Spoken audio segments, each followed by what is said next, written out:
tham gia. Vâng, xin một tràng vỗ tay.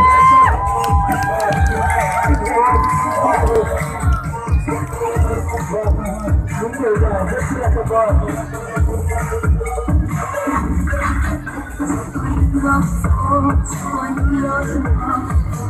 Trên mơ thẳng đến bên tôi hai cơn sóng nhẹ nhẹ chờ dấu điều chi và cho những mối thơ sẽ chia mơ Rồi tôi chào rồi,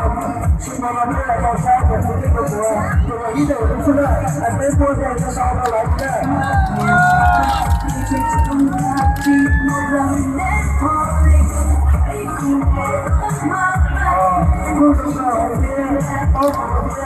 tôi là lý do cho những người là anh. sống mơ trên mình đừng gió tay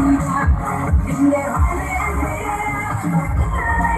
ngày mưa cùng tôi sẽ rơi đi còn anh có điều gì cứ lại gần ta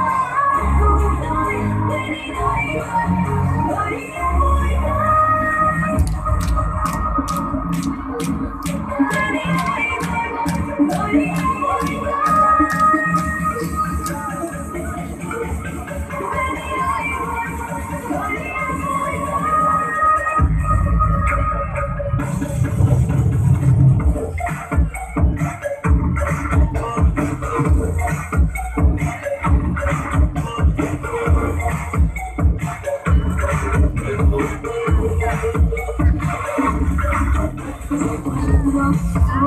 qua những lối nào cười trên môi thẳng đến bên tôi hai cơn sóng nhẹ nhẹ chờ dấu điều chi để cho những mối thơ sẽ chia mơ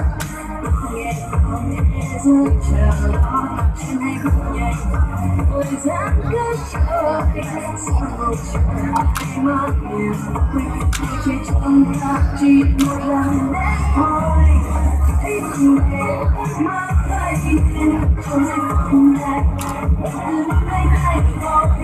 hãy cuộc sống mơ trên mình đừng gió tay đừng để ai đến ngày mùa cùng tôi sẽ ra đi còn đến